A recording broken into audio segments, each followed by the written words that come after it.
y'all. Welcome to Shutter's Full Podcast, where we talk with creators, dreamers, and doers who are chasing purpose and building something meaningful. It's not about what you do, it's why you do it. And today's guest is our very own Michael Farren, our favorite person in the whole world. Yeah, right. I've seen some of your other guests. I mean, they've been good, but I don't know. My brother may trump you. Yeah, but that's what I was Oh, getting that's at. true. That's true. I happen to know Colin's side.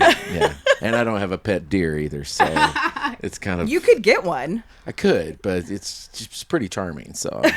It's very endearing. Yeah, It is very endearing. So Michael Farren is a singer-songwriter in town who's been doing this for 30 years. If we want to go there, yes. I mean, I want the deets. I was raised in it, so I made my first record when I was 5. So, I've literally spent my whole life. Yeah. So that's all I've ever known. Professionally, 30 years. Wow. Good grief. Mm-hmm. Okay. I'm Well, old. yeah. That's what's been established in Well, the first he's 3 seasoned. minutes. We're going to say you're Seasoned. seasoned. I like it. I'll go with seasoned. Seasoned. Like a cast iron pan. Even better. Yeah, I'm in. Yeah. No, but 30 years in and 20 plus years in Nashville. So And you own the Bourbon Gospel, and we're going to get into all yes, the details of that. you are familiar. I'm so excited. It's my favorite place in the whole entire world. It's Well, pretty incredible. Thank you. Yeah. We're pretty proud of it. Yeah. So for those who may know your songs but don't know you personally, how would you describe yourself? Pretty simple. Yeah. I love a very simple life. It's the typical stuff, I guess. I love to hunt. I love to fish. All the redneck things that I grew up in Texas doing. I don't like anything more than being on the Duck River in a kayak fishing. So when I'm not doing music, well, I'll say prior to building a bar called the Bourbon Gospel, if I wasn't writing songs, I was outside somewhere doing something. So And Alisa does too. Your yes, wife my does wife too. is very outdoorsy. Yeah. And very, very much a fisherman. I've heard. Yeah, it can be problematic. It's like, hey, it's lightning. We need to go. Oh, just one more cast. It's like, no, we got to go. No, for real though. Like, honey, just one more. Yeah. I told her she has to take me. She's going to take me fly She fishing. will. I'm so excited about it. She's ferocious. So. That's incredible. So take us back to the early days, your childhood, and tell us what that was like and how music became a part of your life. So I was raised in Northeast Texas, Texarkana, which is a little pop culture, iconic little town unto itself. But I'm 5 generations deep there, the son of a Baptist preacher. My grandfather was also a Baptist preacher. So I grew up very much roots in church world. Mm-hmm. I did make my first record when I was 5. My family traveled and sang Southern gospel music. We were of a strain of Baptist that was very, you've heard me say it before probably, independent, fundamental, premillennial, King James only Baptist, which basically meant we couldn't listen to secular music, we didn't have a TV, couldn't wear shorts, hair couldn't touch your ears. There's lots of rules and regulations. And my parents were really good at that sheltering thing. Yeah. Mm-hmm. So I literally didn't know this other world of music besides church music. Yeah. Until I was 9 or 10 years old, when Wow. when it became literally impossible to keep me from hearing my friends. I was going to say, it was at a friend's house, wasn't it? As my dad would say, the deacon's kids. They were the worst. So fortunately, musically, my parents are incredibly talented people, and so being brought up in the kind of music I was brought up in, there was a lot of harmonies and a lot of melodic things. But thank God for my uncle. And I always laugh and say, thank God I had a pagan uncle. My mom's brother started feeding me secular music, when I was 11, 12, 13 years old. And I kid y'all not, the first cassette he handed me was Bruce Hornsby. So Bruce Hornsby in the Range, and then he gave me Phil Collins. And then, it was like, started being fed by my uncle all of this wild array of, literally, I remember when he gave me, y'all are way too young, Loverboy. Like No, I know Loverboy. And the cover with the red hot pants. Yes. At 13 being handed that cassette, I'm like, wow. What? He was so eclectic in his taste that it kind of washed into my world. I'm grateful for it. But the music thing was never a question for me. It was just, I didn't know another way. I didn't know another thing. Yeah. I was decently good at baseball. And then at 15 or 16 years old, my younger brother was better than me, and I went, well, that's definitely the end of my baseball career, and so I went right back to a guitar. So that's When did you start writing songs? I think I wrote my first song when I was 10. Wow. Somewhere around there, because I remember it being terrible and them still making me sing it at church. So yeah. Was it a gospel song? Oh yeah. Yeah. Because you couldn't sing the other one in Oh no, public. no, no, no, no. I could, No one could know about that. No. I don't think anybody was impressed, and by impressed I mean my parents going, "Oh, that's really good." My mom crying a little bit until I was like 17. Okay. And I had 17 or 18. I remember I wrote a song about Easter. Back then, I could still pull an emotional thread. I just didn't know how to do it as well. But I remember my mom getting all teary-eyed, and I'm like, "Oh, I think I did something here," you know. Yeah. So it's always been a part of the fabric of creating something. Well, I'm not surprised to know you've been pursuing music since you were a child. Yeah. Just hear me say, 5. they're mainly bad. Back in that era of life, they were mainly bad. Well, you know, they have to be bad. It's the process of learning something, right? Point being, I was not a prodigy. Right. It's taking a lot of work. A lot of work. Even though you've been doing this a long time, you haven't been great a long time. Yeah, those tapes will remain buried. I don't know. I was going to say if Alisa has Nope. access to them. Nope, not even she has access to them. Not even she. Dang it. They're not on the YouTube? There is. I will bring you the vinyl. You have a vinyl? I made the record when I was 5, and I still have vinyl. I'll bring y'all a vinyl. Okay, Please. I want to hear that. And I did have good hair then. as well. The mullet. Well, 5 years old, it was just it was crazy. Okay, so at what point did you feel God calling you to write music? In my late teens, I think everybody has their wrestle with Yeah. like church and religion and all the stuff. Oh, yeah. In my late teens, I had started to come back around. You know, I had the typical 13, 14, 15, 16-year-old, don't care for church or anything, has whatever. And Been there.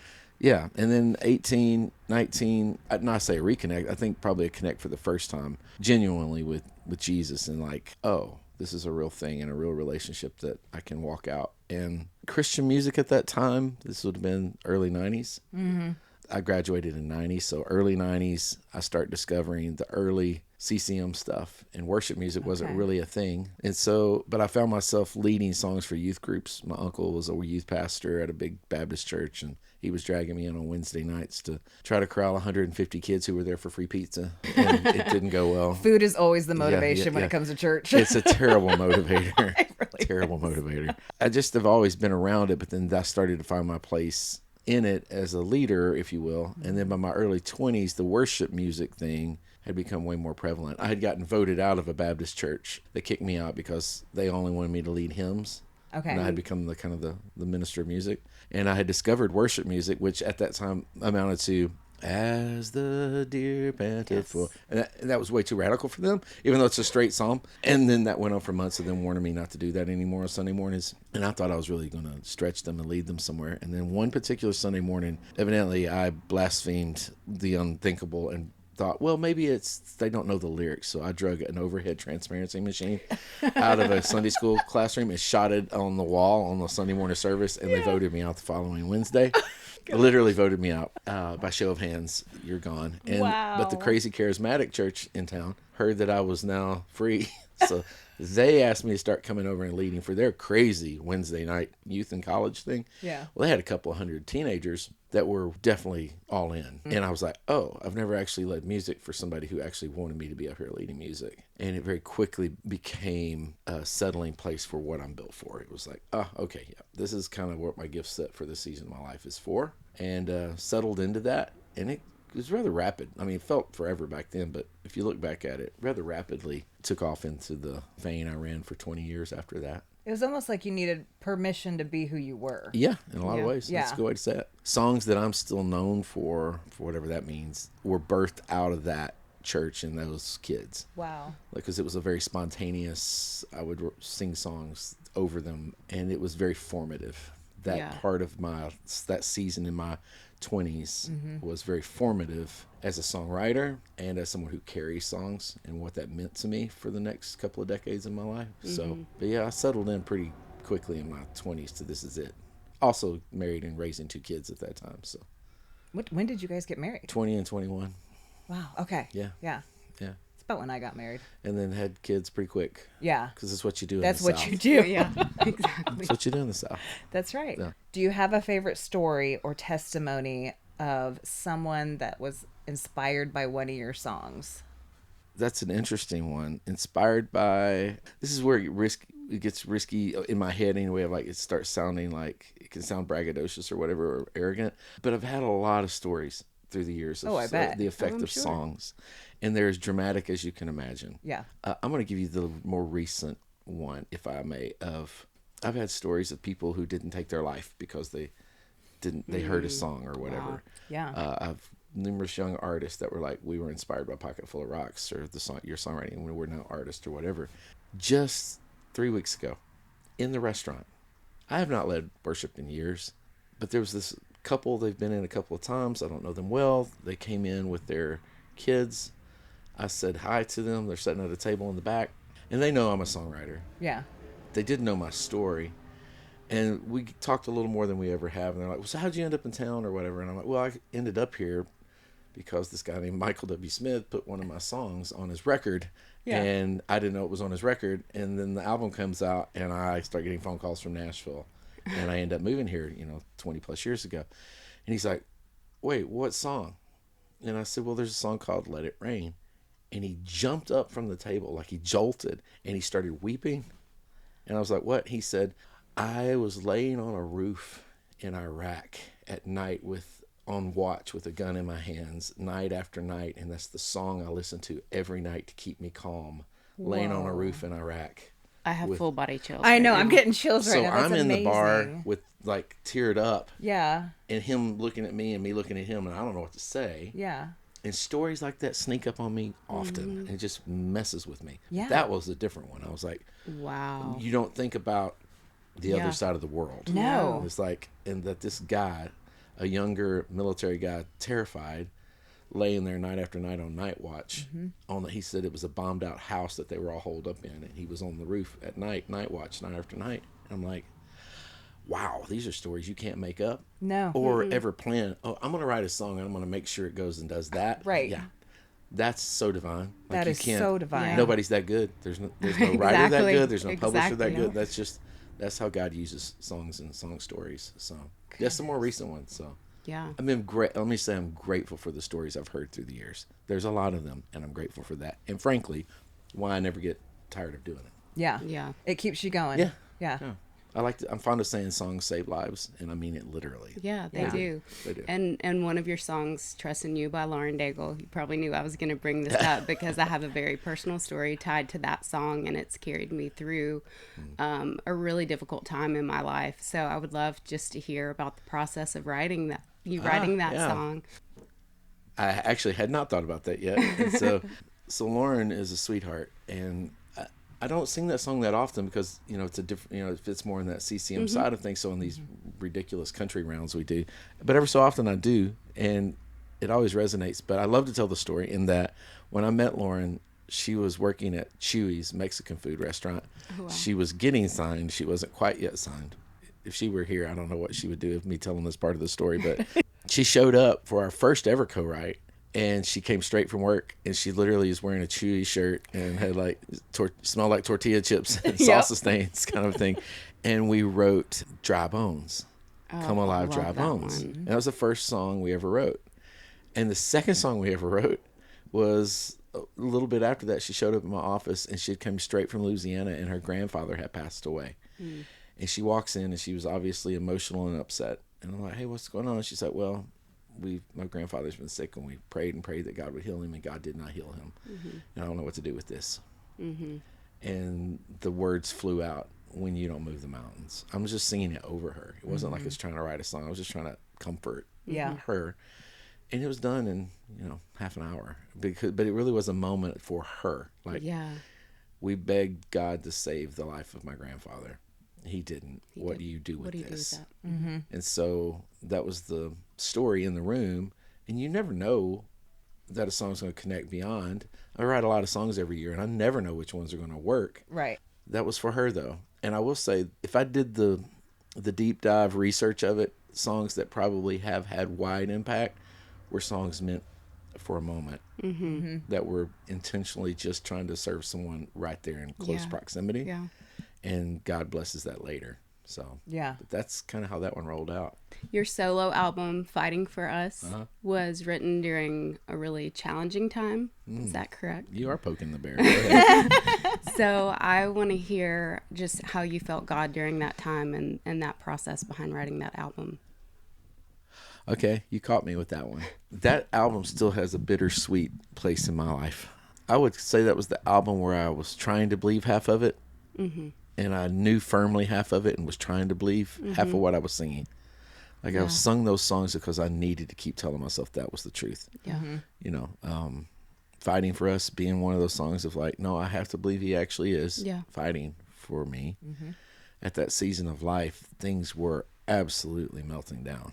I would say it sustained me, but it also, that album for me, I don't listen to it because it's fraught with the worst season of my life. And yet God's showing himself to be still very present. I process with songs. There's songs on there that are deeply meaningful to me. It was the first time I made a record and I didn't care if anybody liked it or not. Yeah. Those are usually the best ones. I made it for me. Yeah. And it didn't do anything. They didn't know what to do with it. The label didn't know what to do with it. I'm grateful for it.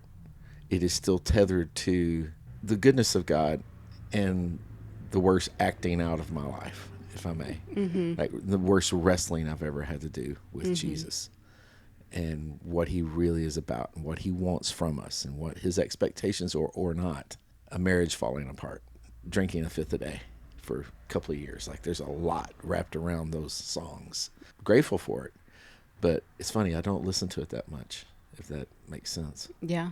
It probably brings up feelings that you don't want to feel anymore. It does. That album is a window into a lot of stuff going on in my life. Yeah. There's a song in there called Prisoners. We all were prisoners, trapped in cells of our own making. Well, my brother went to prison. And it was like, I was just literally singing over him one day. It was like, every song on there seems to be like deeply tied to a traumatic place. Yeah. So, yeah. And my brother says, being a songwriter, a lot of times to get his feelings out, he'll write a song just so he can put those feelings on a shelf. Yeah. And he doesn't want to listen to it again or maybe play it again, but he said that's just how I get it out. And so I can put those feelings back on a shelf and move forward. So, Collins wouldn't be wrong. Yeah.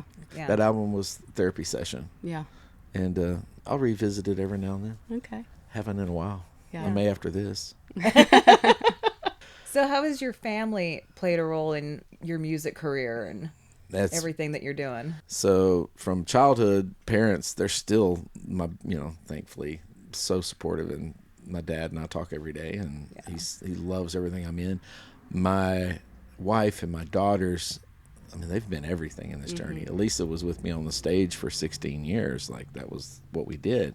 That was Pocket Full of Rocks? Yeah, Pocket Full of Rocks. Right. And then my daughters coming up in that their whole life, they both are very musically gifted. Yeah, they are. Madison, my oldest, is not doing anything musically at the moment and could flip a switch and kick my butt in a heartbeat if she wanted to. The youngest one, Micah, Belmont Music Business, master's degree in worship studies, and now is the worship pastor at a church in Franklin. You say, how have they been in that or their part in that? It's never felt...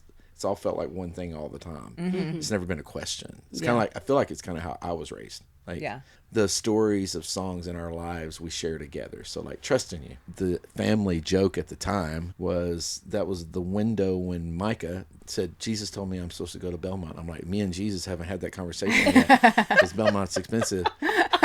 And she's like, no, I know Jesus said I'm supposed to go to Belmont. I'm like, okay. You can't dispute that when somebody says that. Yeah, not how you gonna argue with Argue with brings up your songs. Yeah. So I think she's usually been honest with that sentence, but on this particular occasion, it was the window where Trust in You was taking off. And our family joke became, we trust in you for Belmont tuition. Yeah. That's what it it's becomes. Very specific. Yeah. So like even songs are just so tethered into the existence and fabric of our lives, the bar that we're in right now that my oldest daughter Madison and my son-in-law Blake helped me run, and Lisa's there all the time. That exists because of songs. Yeah, frankly, truly, like me being able to leverage songs. Like everything in our family revolves around songs and musicality, I guess. So let's talk about the place that binds us all together, the Bourbon Gospel. So it's a restaurant and a music venue. Yeah. What inspired you to create a space like that? Again, let's go to the history of Bourbon Gospel, because it didn't start at the restaurant. No. So I love songwriters. Yeah. I love songs. I love doing writers rounds. I still love to play. I don't tour and I don't lead worship anymore, but I still love to play and I love to tell stories. I would play every songwriter round that people would ask me to do.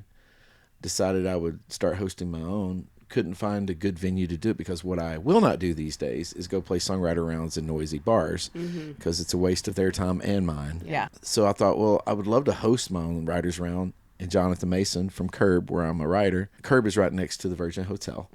And we ate lunch over there all the time. So we kind of knew the staff and everybody from the rooftop to the basement. We knew everybody that works at the Virgin Hotel. When we were looking for a place, Jonathan actually is the one who went over and said, hey, can we do this bourbon gospel thing Michael wants to do? And so we started launching we did it once a month, and we did that for a long time, and it packed out every single time. Yep.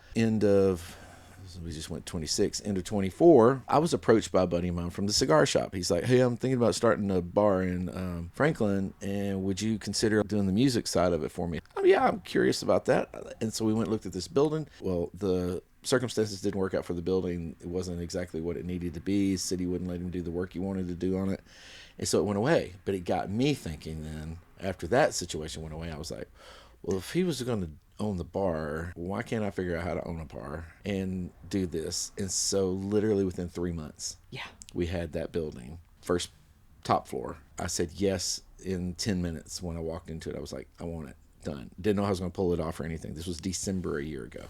Started trying to figure out how to build a space in it. The bar underneath it went out of business. So we took that over, which allowed us to go ahead and open immediately. So we opened April of last 25, year. yeah. 25. I started hosting the rounds once a week, and it's been packed out ever since. It really has. Yeah, so it's 3 weeks out on reservation still. In the middle of winter, these people are crazy. I know. They're crazy. I'm glad they are. I'm glad too. The impetus for all of it was simply, and I can get ranty about it, so I will try to keep it concise.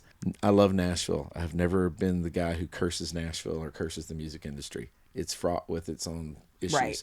But it is what it is. But I will say, as a city, Nashville, I've had an office down there for years, right on the row. Nashville has bet now on bars and bachelorettes. You get a country number one, you get a licensing deal, and you get a bar. Yep. That's kind of the new thing.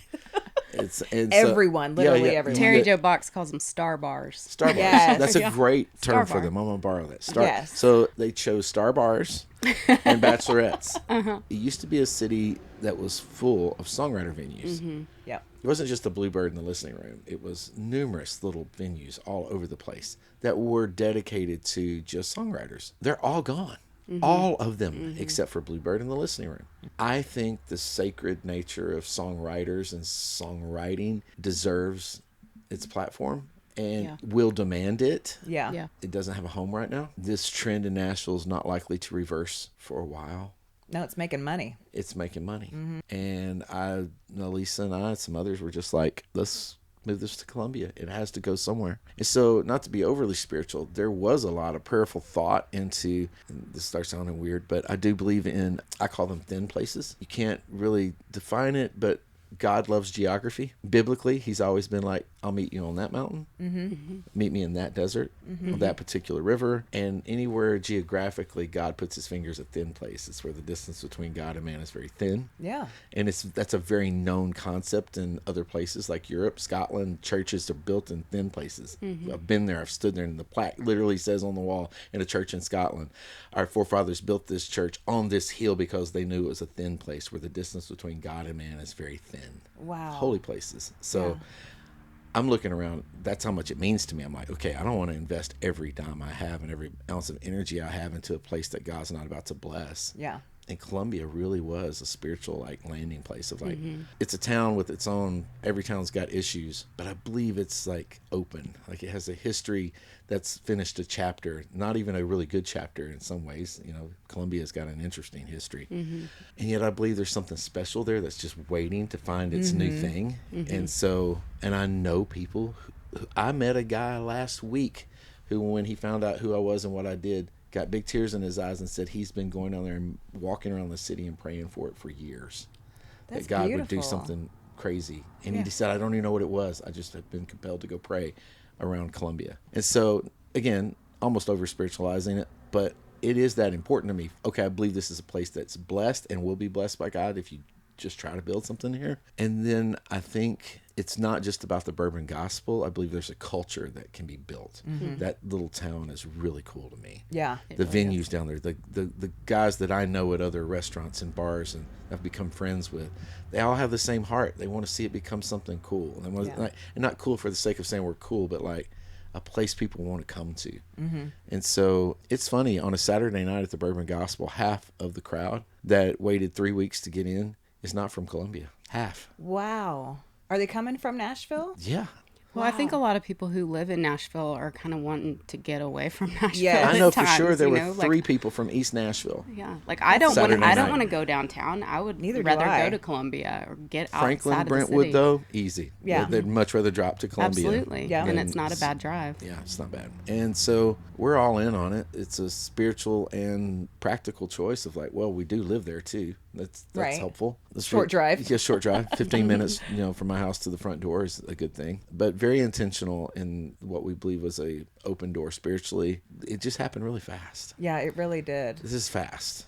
And I have to I'm say, not that good. it's my This is favorite. fast. It's my favorite round to shoot. Like, there's something so unintentionally spiritual about that round. Like, you guys don't have to be talking about God or anything, and there's a vibe that is happening there. It even on the rowdiest night, you find this holy sacred thread that runs through it. It's usually the rowdiest person on the stool that brings the sacred Right. thread. Yeah.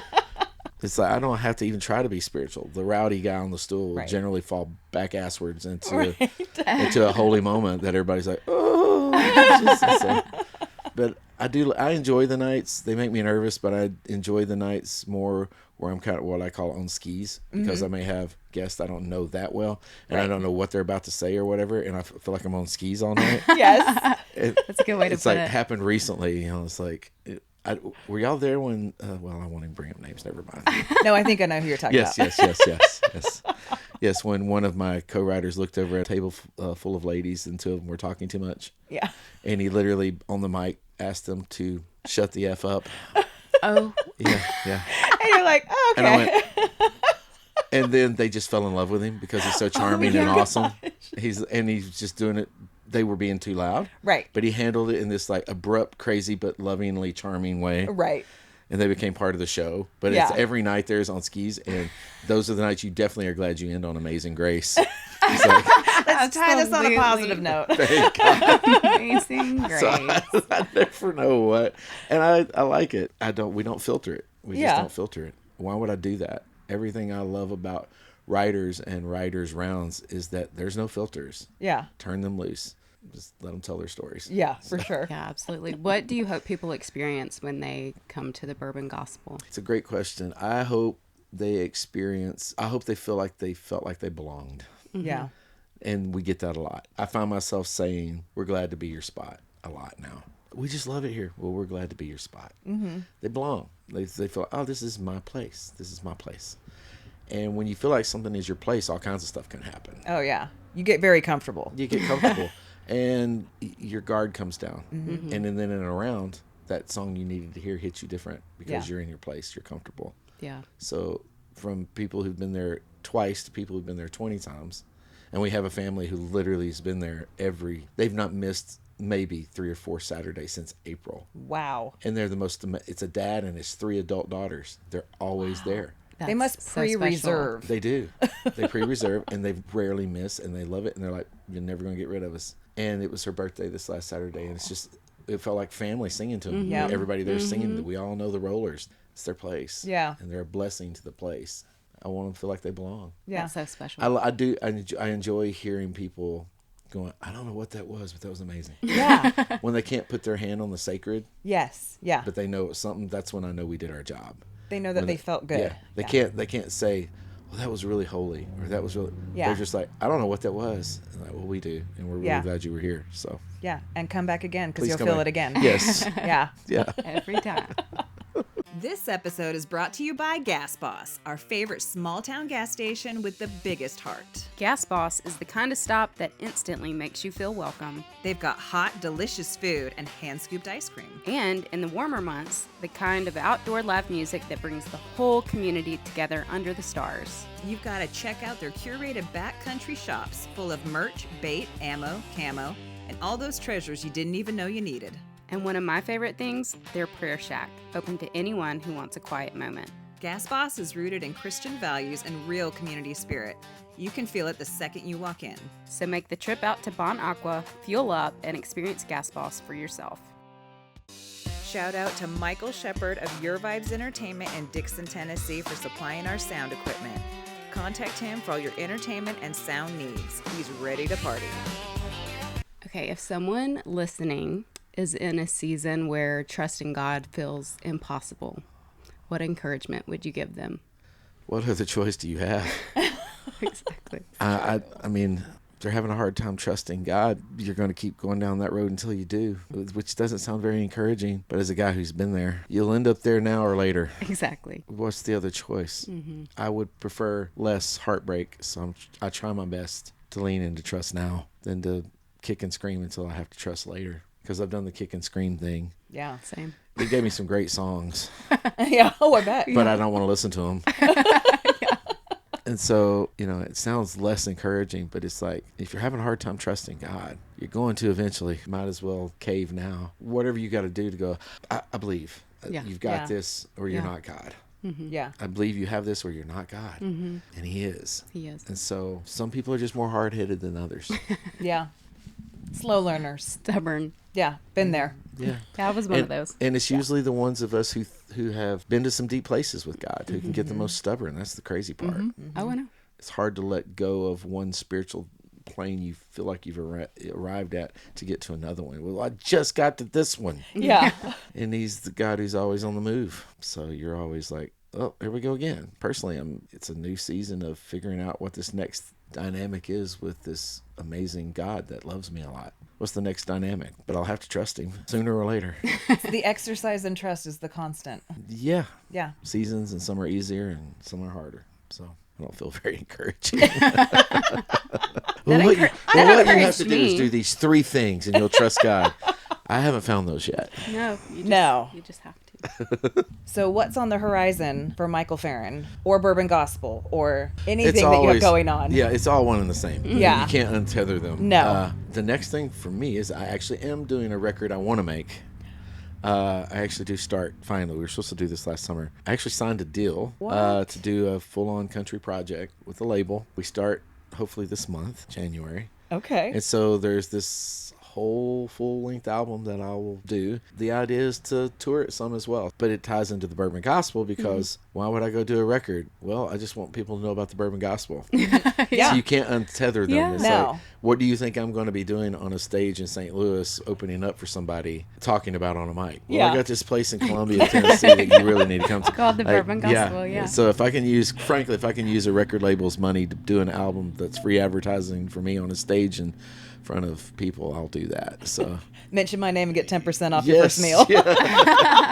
Yeah, the pecan pie's on me, guys. Oh my gosh, that pecan sounds pie so is so good right good. now. It's the bourbon pecan pie. The bourbon so bacon. good. Bourbon Yeah. bacon. That is bourbon so bacon. That's exciting, right. though. Congratulations. That sounds really big exciting. Yeah, so that's a big deal right now. Yeah, So that's huge. Yeah. So, Yeah. but it all ties together. We actually are one permit away from moving the Bourbon Gospel around inside. Once it goes inside, I do have a little more freedom. I'm boring. Like I know that. No. Well, but like me, week after week after week after week hosting, it's what's needed to happen this far. But now moving into permanent space inside, I've got so many friends that can host those rounds. Collins hosting his own rounds in there. That's what you want it to become. Multiple nights of the week. Yeah. Yes. And so that's a big shift for what we've been, the last year's been build. This year we'll find now it being a true multi-night music venue for songwriters. It's so audacious to say out loud, but I've just started just saying it audaciously. Yeah. Yeah. And faith is the substance of things hoped for and the evidence of things not seen, which means they exist. You don't see it yet. Right. Yes. It already exists. So Yes. I can audaciously say we have built the Grand Ole Opry for songwriters. And you Period. know that in your Period. bones. God Yep. told you. Period. Yeah. They're going to have their own little parking plaques in the back, the whole shebang. There's so many great, wonderful historical cues we're taking from the Opry, but we don't care about bands. We care about the people who create melody and lyrics that save lives Yes. and make people laugh when they need to laugh. And that's what that whole thing is. This year, it will have a lot more people attached to it than me. Mm-hmm. Because evidently I may be out on a bus somewhere. Well, you can't do it all. I cannot. Well, I wanted to talk a second about our mutual God story, because the way we met was honestly divine. Yeah. And we have a little history together. I don't know if you wanted to Go talk about ahead. that. Okay. Yeah, go ahead. I was going to say, we met at Storytellers, which was Johnny Cash's old spot in Bonacqua. Yep. And I think it was Jesus in a Bar, It was. wasn't it? It was. You were playing around there, and I was photographing it, and there were some heavy hitters on the stage. One in particular that we miss very Yes, much. Very much. So Tell me Joe Leathers, Kyle Jacobs, Yep. Ken Hart. Ken Hart was there too, yeah. We did that round out there. Yeah. Our dear brother Kyle, who is stunning songwriter. Amazing. He had a deeply spiritual journey the weeks previous to that. Yeah, he He did. had been through Got a lot of struggle. baptized, didn't Yeah, he? he got baptized that day. Yeah. And then took his life a week later. Yeah. And so that rocked all of us. But you were the last. I have his last footage. Yes, you have all the last footage Wow. of Kyle. Yeah. And that I believe that was so divine, and that God knew in His sovereignty, that God knows anyway. Yeah. You being there to capture that is still some of my most precious photos I have. Well, So, and then reaching out to you and Ken and just being like, Kelly Pickler Yep. needs these. Like, Yep. Yep. send them to her, Yep. please. That You- was that's a big not deal. accidental stuff. No, it was No. completely not. and I would say, and this is waste out speaking here, I don't think that story's done yet either, even with that Okay. particular day, and even those photographs and some things along the way. I think there's, because you're part of telling music history, but beyond music history, telling a story of how God is still redeeming something so tragic Yeah. and using it in ways. And those, you marked a moment. God used you to mark a moment. You are a visual scribe. Yeah. Oh my gosh, that's beautiful. I love that. I love that. The Bible that's all the Bible is, was somebody scribed the moments. Yeah. You just get to do it with a lens. They didn't have a lens, or they had taken pictures of the Red Sea parting, I promise. Oh, you know? Yeah, so you guys are so important Yeah. and iconic in scribing history. And that's Yeah. a big point that I don't think we've seen the end of that story yet. So I can't wait For whatever to see. that's worth. Yeah. I think that you should add that to your Instagram bio. I think I should. I'm going to Visual make shirts. scribe. Visual scribe. Yeah, I love that. visual beautiful. scribe. Yeah. And then we met a few months later, I think, at Grindhouse when we were shooting Yeah. something for Grindhouse, and we Yeah. reconnected, and you were like, I've got this writer's round going on. I'd love to have you come shoot it. And Yeah, that was random because that was yeah, so that random. was such a random thing because I don't say yes to a lot of stuff like that. Yeah. I just like, what's his name? I like him. Mark. Mark. Yeah. I think Mark's awesome. And Mark said, "Would you please do this?" I'm like, "Yeah." Yeah, all right. And then there she is. So And then we are again. here we are. Which, again, You've I been think is stuck with me just- now for a while. You've been stuck a while. It's been But that's such how we're a all beautiful connected. I know. experience, though. Yeah. Because, I mean, we're Yep. saying, like, Urban gospel. with Collins, like, if it wasn't for you going up and talking to Collins that night, like, this whole thing Wouldn't be wouldn't happening. be happening. Well, this is going to get me in trouble, but I went over to watch that writers round across the street where I met Collins. Yeah. And I was so let down. Except for every time it got to Collins, I was like, dang it. This dude is somebody I need to know. And if I'm honest, I'd had a little too much to drink. And I thought, nope, I still need to go talk to Collins. And Yeah. so I forced myself to go over because it wasn't like sloppy or anything. But I was off that night. Me and a buddy had been sitting across at my place, and then we walked across to that place. So when I met Collins, I was like, choosing my words carefully. I don't know that he knows Try the not to story. slur. He may know this. I'm like, man, I think you're great. I'm pretty sure it wasn't these really expensive Jack and Cokes they keep feeding us in here, but you're really good. No, I love your brother, and I love that that's part of this whole It is. full He circle. called me the next morning, so giddy. Yeah. And I said, I have to look up this Michael Farren guy. No, And well, I'm just- he so belongs. Yeah. He so Good. belongs. Thank you for and saying he's, that. He's, It's he's amazing. finding his stride, and it's going to be wild to watch. yeah. Well, I'll be riding his coattails. I told him that in the interview. We're like, this episode is going to make you famous. And so we're just He's going to. really going to be writing our coattails. That's kind of how family works. It is. We just kind of bounce It's off like each other. one of us will take off eventually, right? Yeah. Yeah, It'll be yeah, fine. yeah. It'll be That's how good. family But we're all works. in it together. Yep. Yeah. You So are. this is awesome. The rising tide floats all the boats. Yep. Yeah. And I always tell people, when I talk to people, they're like, it's just everybody around me is just like taking off. And I'm like, consider you're in the wrong ocean. Yeah. Because when you're in the right ocean, the rising tide floats all the boats. It really does. And if everybody else around you is rising and you are not, Yeah. It's probably not your ocean. Yeah. Go find another That's a good ocean. way Go to find put it. another ocean. This is all the right ocean. Yes. Yeah, it's all the. This is my favorite ocean. Yeah, it's a good one. It's a so good one. Clear Great and one. warm. So beachy. A little tropical. Yeah. So where online can people find you? Instagram, and that literally is it. Yes. We know you don't answer texts. It's terrible. They're just going to have to Instagram you.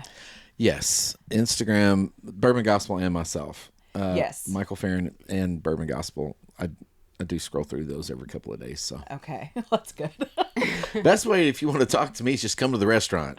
Well, There I you just go. text your wife. That's the other thing too. 615.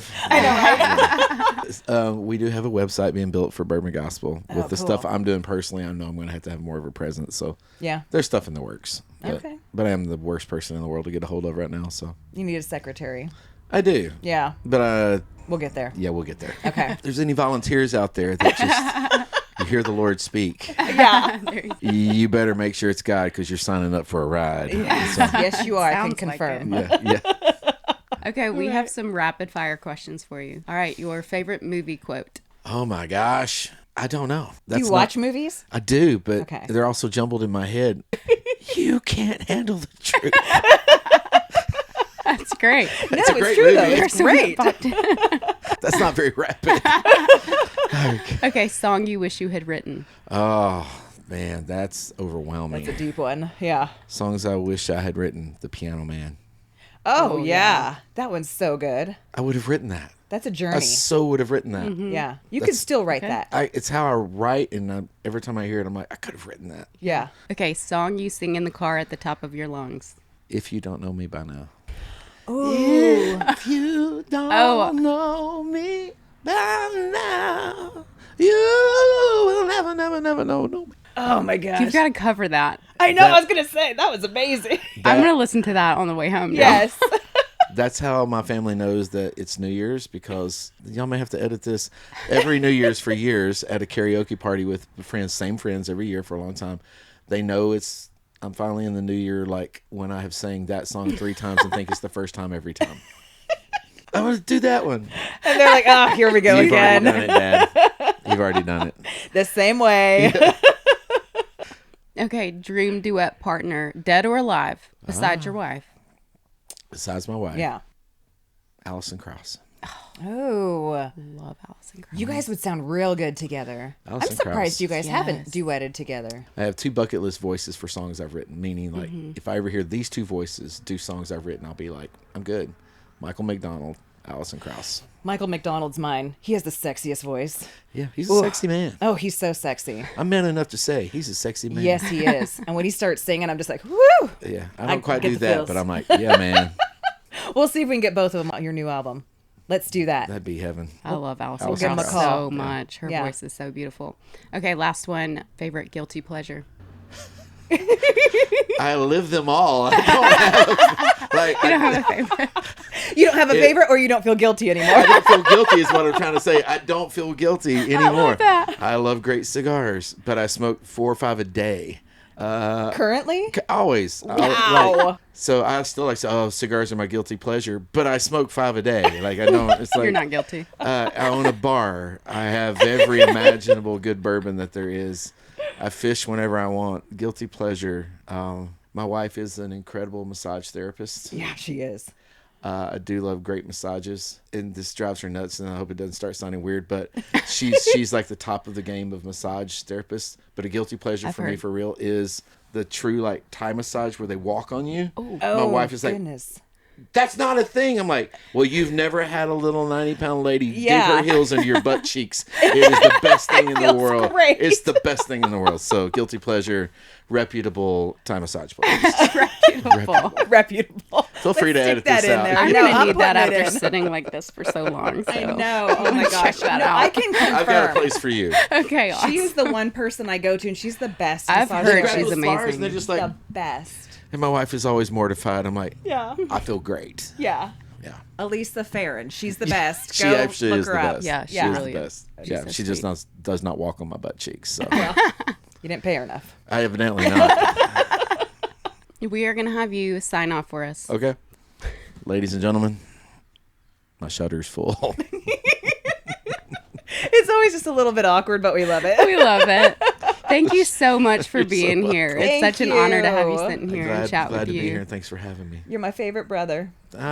Favorite sister. Yeah. Sincerely. I have You're one, but I'm pretty sure he doesn't listen to this, so I can say that. You can get away with that. Yeah, I can get away with it. I am grateful for you both. Y'all are We are awesome. so Thank grateful you. for We're you. so grateful. And we're so grateful that God brought us together because this has been a journey and it's Just getting amazing. started. Yeah, Get just get started. started. Here's to more. Yeah. Yeah, Here's to more. absolutely. Here's to 2026. That's yeah, right. y'all make sure that you're hitting all our buttons. Like, subscribe, follow at Shuttersville Podcasts. See you. Bye. Bye.